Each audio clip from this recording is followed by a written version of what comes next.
Picture this. You're 5 years old, and the world? It's a wonderland. A rock isn't just a rock, it's a dinosaur egg. A puddle becomes an ocean filled with magical creatures. You build kingdoms from couch cushions. 1 minute you're a knight, the next a princess, and maybe even a dragon before dinner. And the questions? Endless. Why's the sky blue? How do birds fly in perfect formation? What if dinosaurs could talk? At that age, you are everything. An explorer, a scientist, a philosopher, wrapped in one little body with wide eyes and wild dreams. But then, something happens. Quietly, gradually, no alarms, no red flags, just a slow erosion. You enter the system, and bit by bit, piece by piece, that wildly curious kid starts fading. The one who saw galaxies in mud puddles now learns to raise their hand before speaking. The child with endless questions gets told to ask during the right time. It's so common, so normalized, no one questions it. But we should, because what's happening is the silent theft of human potential. Here's the truth they never taught you. Our education system, it wasn't built to unleash genius. It wasn't designed to nurture creativity or produce innovators. It was engineered, carefully, deliberately, by men with money and power, men like John D. Rockefeller. Yeah, that Rockefeller, the oil tycoon, the monopoly builder. But his influence didn't end with Standard Oil. He had a much bigger ambition, shaping minds. In 1902, he created the General Education Board, backed by a fortune that would be billions today. But he wasn't interested in creating philosophers, artists, or leaders. He wanted workers, obedient, unquestioning, on-time, system-loyal workers. Before industrialization, kids learned by doing. A blacksmith's son watched, helped, failed, and learned. A farmer's daughter knew how to read the sky, work the soil, and understand life through survival. Learning was real, it was lived, it had meaning. But then came factories. And factories didn't need curious thinkers. They needed people who could follow instructions, repeat tasks, stay quiet, and not ask why. So American industrialists copied the Prussian model of education, designed to produce soldiers, not thinkers. Children were grouped by age, not ability. Bells ruled their day. They sat in rows, raised hands, memorized facts, and learned to obey. Gone were the one-room schools where kids of different ages learned together. In came factory-style classrooms, first grade, second grade, third grade, like parts on a conveyor belt. The subjects sliced into disconnected chunks. Math had nothing to do with science. Science had nothing to do with history. Literature stood on its own island. It wasn't sloppy planning. It was intentional. They didn't want kids seeing how everything connects. That might spark independent thought. And at the center of all this, Rockefeller's General Education Board. Their mission was never education. It was engineering people. Don't believe it? Their own documents make it chillingly clear. In 1906, they wrote, "In our dream, we have limitless resources, and the people yield themselves with perfect docility to our molding hands." Perfect docility. That was the goal. Not curiosity, not courage, not critical thinking. Just compliance. Frederick T. Gates, Rockefeller's right-hand man, doubled down. "We shall not try to make these people or any of their children into philosophers or men of learning or of science. Instead," he said, "we will train them to a perfectly ideal life just where they are." Translation: don't inspire them to reach higher. Keep them exactly where you found them. No dreams, no rebellion, no questioning the world they're born into. And when Rockefeller himself was asked about his educational philosophy, he didn't hide it. "I don't want a nation of thinkers, I want a nation of workers." So no, it wasn't about education, it was about control. And this control didn't just operate on a surface level, it crept into the psychology of children. It rewired how they thought, felt, and saw themselves. It didn't just suppress curiosity, it crushed spirit. Think about a child, 4 years old, drawing wild creatures from the world they imagine. The colors are messy, the lines imperfect, but it doesn't matter. It's pure, it's creation. They ask endless questions. Why do leaves fall? What if clouds could talk? Their mind is a garden of possibility. Then comes school. Day 1. They're told to sit in a hard plastic chair, in a row of identical chairs. They try to stand up and explore the colorful poster on the wall. Sit down. They pull out a crayon to draw during the letter A lesson. Put it away. They ask why they're learning something they already know. Save your questions for question time. By the end of the week, they've already learned the first real lesson of school. Your curiosity is a problem. Over time, they stop asking questions. They learn there's a right way to draw, to write, to think. They start to memorize instead of imagine. By 3rd grade, the drawings disappear. By 5th grade, the questions stop. By high school, when a teacher asks what they want to be when they grow up, they don't know. That spark, gone. And this isn't a one-off story. This is the story of millions. This isn't just sad, it's strategic. And don't take it on faith. Look at the science.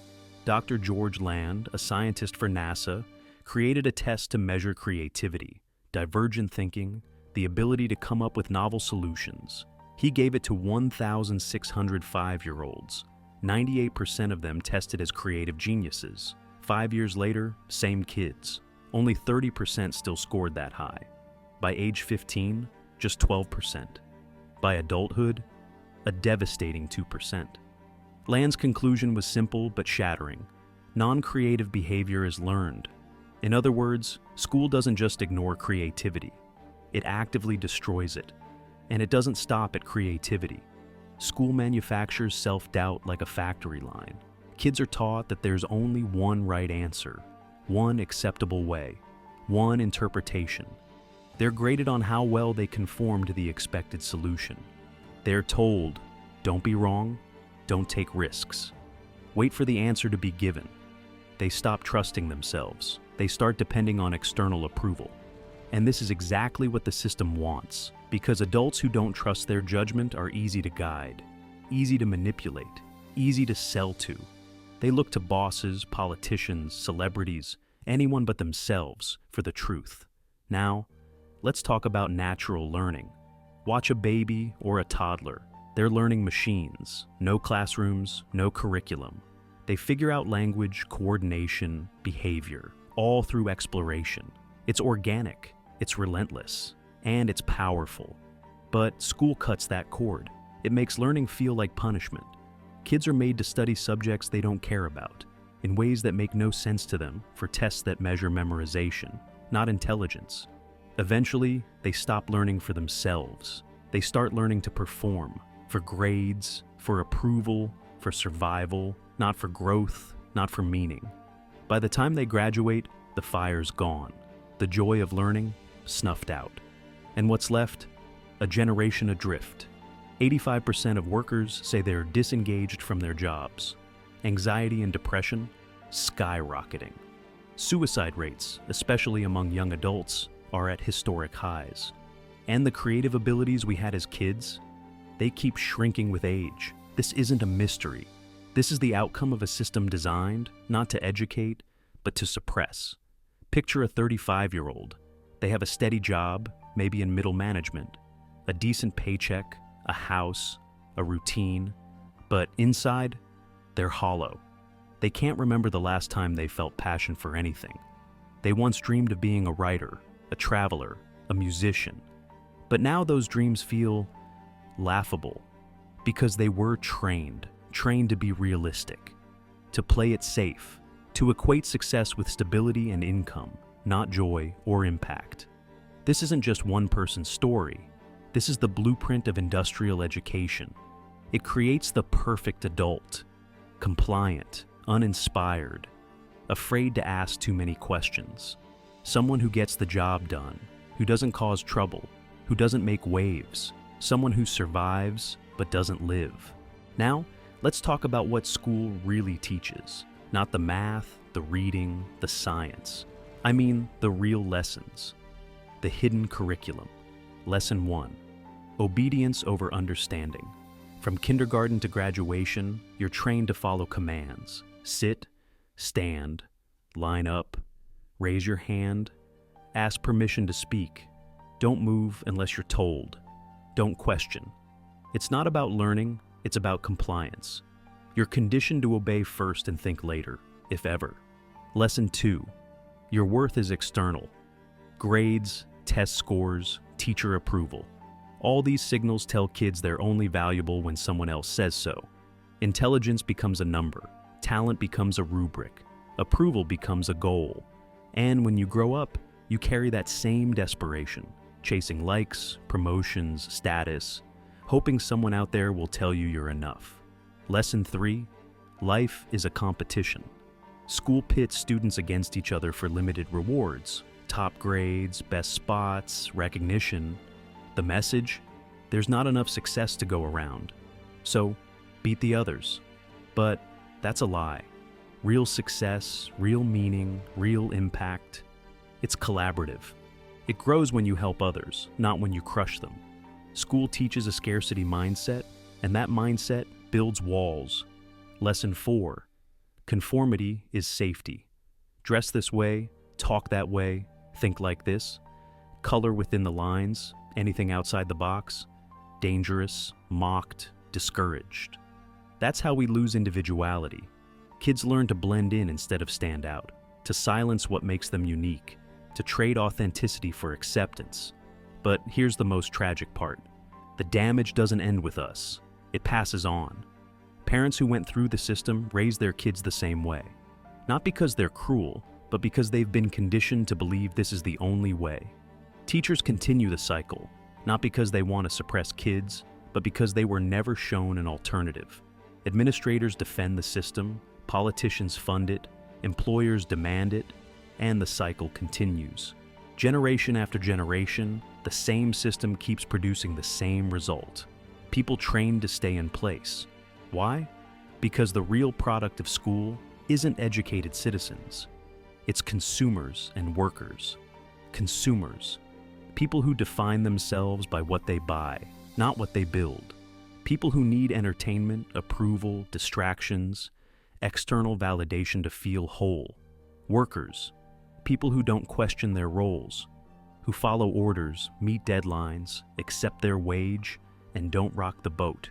People who will trade their soul for a salary and their dreams for a 401k. The system is working perfectly, just not for you. But what if there was another way? Imagine this. Children learning at their own pace, guided by their curiosity, solving real problems, working alongside people of different ages, collaborating, exploring, failing and learning without fear. What if creativity wasn't punished but celebrated? What if kids were taught to trust themselves, to think critically, to ask hard questions? This isn't fantasy. This is how humans learned for most of history. Through doing, through connection, through curiosity. Learning wasn't something that happened in a box. It happened in life. And the best part? That kind of learning, that kind of living, is still available. But it requires something school never taught us: courage. Courage to think for yourself, to question what you were taught, to unlearn. Step 1. Recognize that maybe, just maybe, everything you were told about learning and success was a lie. Step 2. Question it. Every rule, every belief, every limit placed on you. Step 3.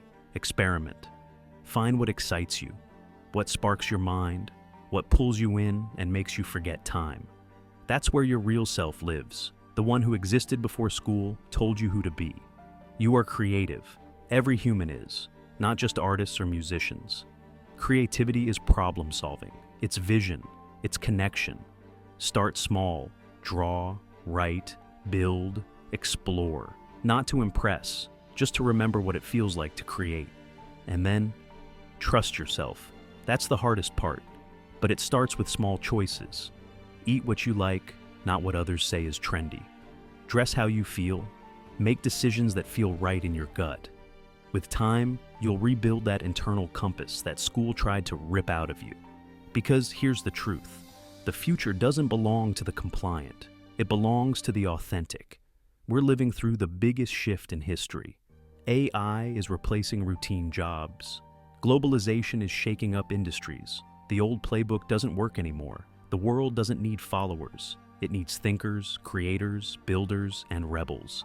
The economy of the future will reward what the system tried to destroy: creativity, adaptability, independence, authenticity. In other words, you, the real you, the one buried under years of conditioning. But you have to choose it. Every day you get a choice to keep living by the program written for you, or to break it. Most people will stay in the cage. It's familiar, it's safe. But if you've read this far, you're not most people. You're waking up. You're remembering. You're not here to obey. You're here to build something no one's ever seen. The 5-year-old you, the dreamer, the artist, the explorer, they're still in there, waiting to be free. And now, you know how to begin.